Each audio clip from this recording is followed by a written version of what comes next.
Bonjour tout le monde. Dans la suite de notre série sur la pensée du Christ, nous allons regarder Apocalypse, chapitre 3, versets 14 à 22 aujourd'hui. C'est sans doute le passage le plus connu, le plus cité dans les prédications, parce que c'est là où Jésus dit clairement « Je connais tes œuvres et je sais que tu n'es ni froid ni bouillon.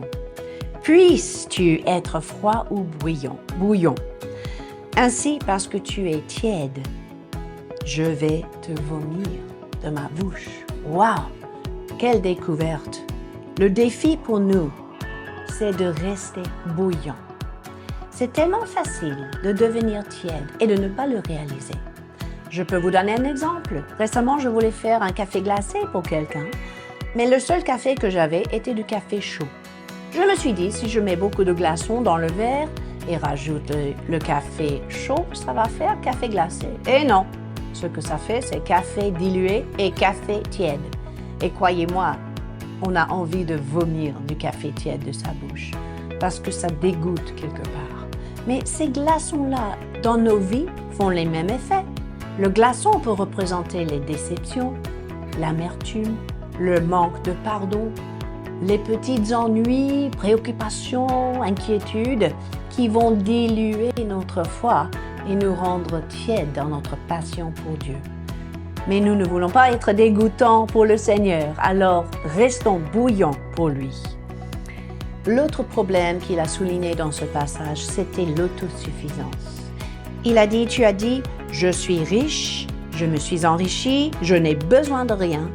Et parce que tu ne sais pas que tu es malheureux, misérable, pauvre, aveugle et nu, je te conseille d'acheter de l'or pur, de l'or éprouvé par le feu.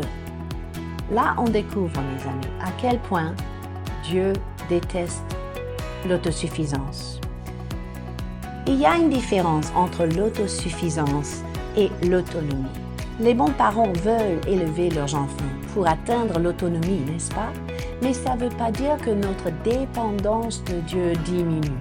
Ça veut dire que nous sommes de plus en plus dépendants et confiants dans le Seigneur. Et il va toujours nous rediriger là où il faut être, dans notre dépendance de lui. C'est pour cela qu'il continue.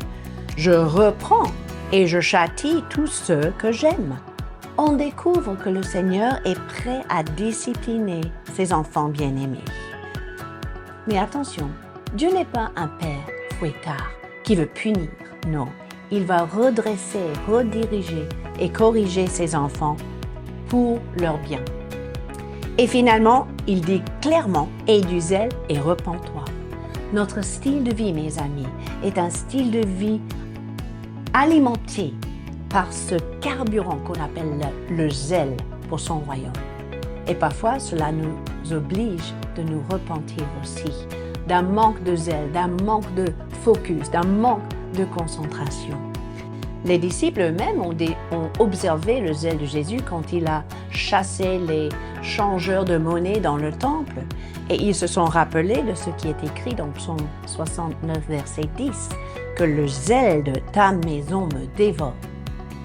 Et pour clôturer, la bonne nouvelle, c'est que Jésus nous dit, « Tiens, voici, je me tiens à la porte et je frappe. Si quelqu'un entend ma voix et ouvre la porte, j'entrerai chez lui pour souper avec lui et lui avec moi. » Là, on découvre à quel point, mes amis, Dieu désire plus que toute autre chose la communion avec ses enfants. C'est pour cela que la tiédeur, l'autosuffisance, le manque de zèle et tout cela ne plaisent pas à Dieu. Ces choses, en fait, nous privent de la communion de Dieu. Et nous avons besoin de savoir que tout ce que nous faisons provient de cette communion avec Dieu. Je vous laisse méditer ce passage et recevoir ce que le Saint-Esprit veut effectuer comme œuvre dans vos cœurs. Je prie que celui qui a des oreilles entende ce que dit Dieu à son peuple, surtout de nos jours. C'est trop important de réaliser à quel point vous êtes appelés et vous êtes destinés à régner avec Jésus. Et la préparation pour ce règne, c'est maintenant. Sur ce, je vous dis à la semaine prochaine.